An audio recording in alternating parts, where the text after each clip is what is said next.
like Ibn al-Qayyim, they mention some of the tremendous benefits of sabr and how a person can inculcate sabr in himself. So from those ways and means is that he should think about the rewards and the benefits of sabr. How does he do that? By looking at the stories of the prophets. You have heard in the last few days the stories of numerous of the prophets, of Musa alayhi salam, of Sulaiman alayhi salam, of Salih, of Nuh, and other than them, Yusuf alayhi salam. And so you recall the great rewards and the aid that Allah Azza wa Jal gave to these prophets and messengers. Secondly, you think about how patience, it removes the sins and erases the sins. Thirdly, you bring to mind that this affair that you are afflicted with and this trial, that it is from the qadr of Allah Azza wa Jal, and that it is decreed to happen before you were even created. So to be aware of that and to know that will help you to traverse through this trial. Likewise, to witness the fact that Allah has a right upon you in this trial. What is that right? His right is that you show patience as a minimum, and that you are pleased with this trial, according to some of the scholars, which some scholars say that it is mustahab, according to other scholars. Likewise, that you acknowledge that this trial has come to you as a result of your sin. وَمَا أَصَابَكُم مِّن مُّصِيبَةٍ فَبِمَا كَسَبَتْ أَيْدِيكُم. Whatever trial or calamity comes to you, then it is on account of what your hands have earned. And this is general for every single sin, small, or every single trial or calamity, small or large. When a person acknowledges this, he will be preoccupied with istighfar, seeking forgiveness from Allah, as Yunus alayhi salam did, and which was the reason why he was forgiven. Istighfar, it repels the sin, it repels the calamity. As Ali bin Abi Talib said, مَا نَزَلَ بَلَاءٌ إِلَّا بِذَنْبٍ وَلَا رُفِئَ إِلَّا بِتَوْبَةٍ. No calamity descended except by way of a sin, and nor was it raised except by way of tawbah, by way of tawbah.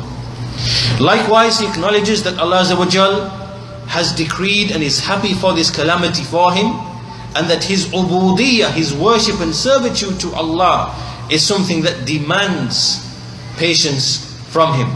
Likewise, that he acknowledges that this musibah is like a medicine for him. The analogy is medicine. Every trial, every calamity that comes to you, think of it as medicine. Just like you dislike medicine, dislike medicinal treatment, dislike an operation, dislike a bitter medicine, and it makes you feel uncomfortable and makes you feel uneasy, then this is the analogy of trials and tribulations upon a person. Every trial that comes to you, it is just like medicine. And by medicine, Allah Azza wa Jal, He wants to cure you.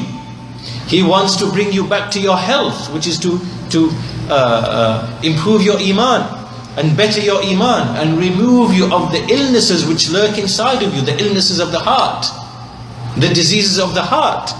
This is how a believer looks at trials and calamities, and it helps him to get through them. Likewise, you should realize, on top of this, Ibn al-Qayyim mentions that at the end of it all, just like a person knows that after the medicine, that he will eventually be cured and retain his health, then likewise at the end of this trial there will be afiyah, there will be sihha, there will be the pain, the pain that he feels as a result of the trial that will go. And as Allah Azza wa Jal, He says in the Quran, وَعَسَىٰ أَن تَكْرَهُوا شَيْئًا وَهُوَ خَيْرٌ لَكُمْ وَعَسَىٰ أَن تُحِبُّوا شَيْئًا وَهُوَ شَرٌ لَكُمْ وَاللَّهُ يَعْلَمُ وَأَنْتُمْ لَا تَعْلَمُونَ. Perhaps you dislike a thing, but it is good for you. And perhaps you like a thing, love a thing, but it is evil for you and harmful for you. And Allah knows and you do not know. So this is the nature of calamities. This is how we should see calamities and trials. Likewise, Ibn al-Qayyim, he says that he should know that the calamity is not going to kill him and make him perish. Rather, it is a means by which he's being tested. And it is to see, is he going to become from the awliya of Allah, and from the party of Allah or not? Is he going to be chosen by Allah through this trial or not? This is how he should see this musibah or this calamity. And finally he says, Ibn al-Qayyim, that by way of as-sarra, times of ease, ad-darra, times of hardship, and ni'mah, favors, al-bala, calamities, all of these things are things by which Allah Azza wa Jal is giving, He is nurturing a person. And a person in each of these situations, he must maintain his ubudiyyah to Allah. So whether you are in times of ease and plenty, you are a slave to Allah. You are giving ubudiyyah to Allah. Whether it is a time of hardship, you are giving ubudiyyah to Allah. Whether you are in the favors of Allah, you are giving ubudiyyah to Allah. Whether you are in poverty and difficulty, you are in the favors of Allah. Meaning, in every situation amongst the situations you could possibly be in, you are giving ubudiyyah to Allah. And this is what we find from the stories and the lessons of the prophets. That Yunus alayhi salam, when he was in the belly of the fish, one darkness. In the darkness of the ocean, a second darkness. In the darkness of a night, a third darkness. And he acknowledged his mistake, and he made istighfar, he made tawbah. He was from the musabbihin, the one who would glorify and extol Allah. Then Allah, he maintained his ubudiyyah. And Allah Azza wa Jal, He saved him and He gave him deliverance. So, from this, we learn that making tasbih of Allah, being from the musabbihin, is a cause of safety from the trials. And this is another lesson that we learn from the ayah that we read. فَلَوْلَا أَنَّهُ كَانَ مِنَ الْمُصَبِّحِينَ لَلَبِثَ فِي بَطْنِهِ إِلَى يَوْمِ يُبْعَثُونَ. That had he not been from those who glorified Allah, then he would remain in the belly of the fish up until the day they are resurrected. The Mufassirun, they explain what this means. What does it mean when Allah Azza wa Jal says, فَلَوْلَا أَنَّهُ كَانَ مِنَ الْمُصَبِّحِينَ? That had he not been from those who glorified Allah. What does this mean?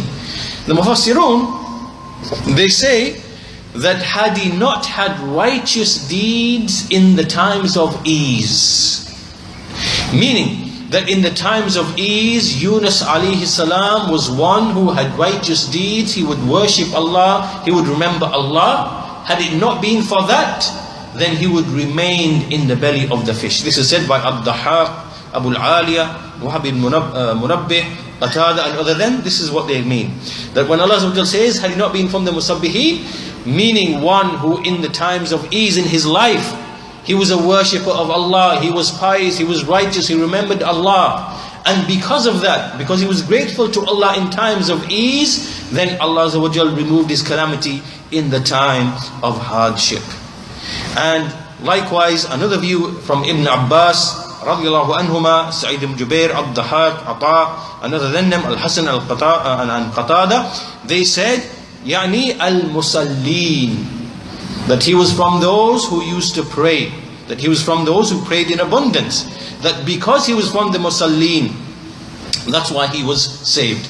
And there's a third view, and that view is, and in fact all of them can be correct at the same time.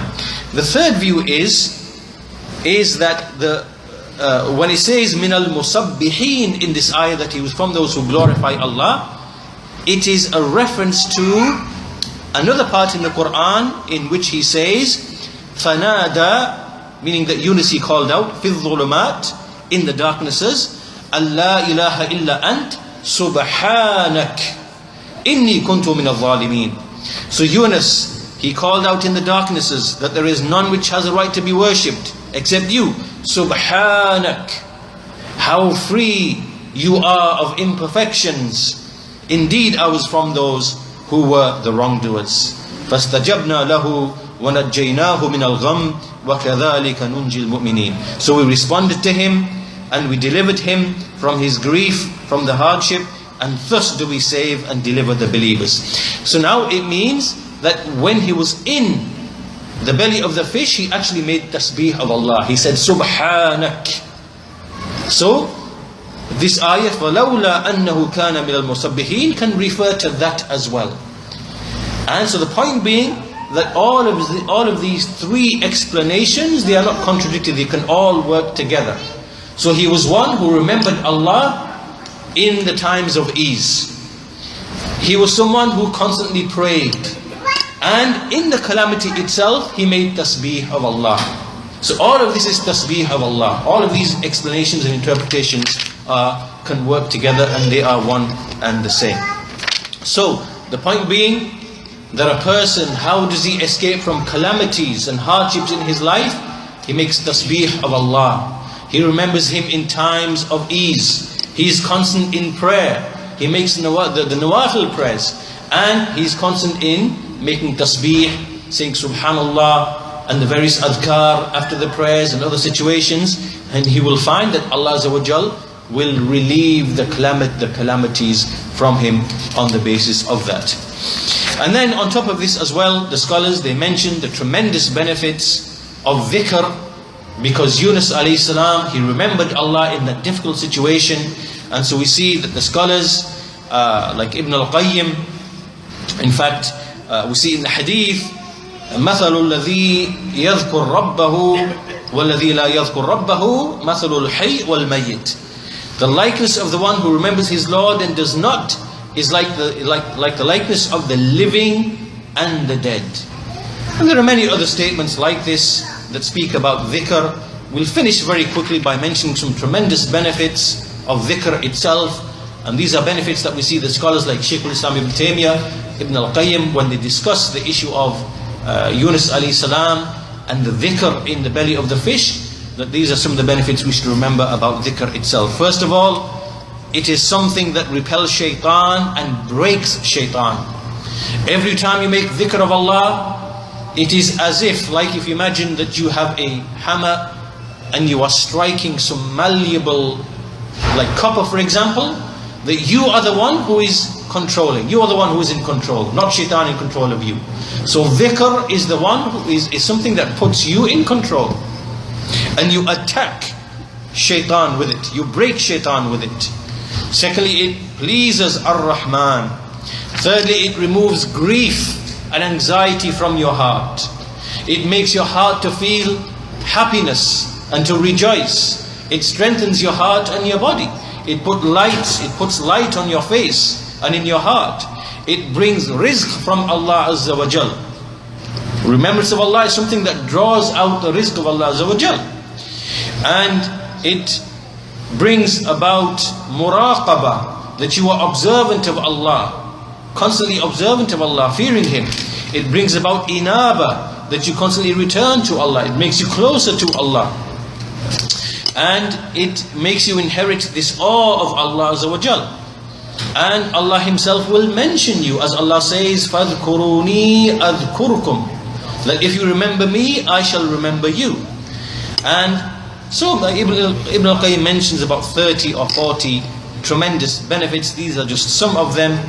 And with that, we'll conclude our lesson there today. These are some of the tremendous benefits which you can take from the story of Yunus alayhi salam in particular.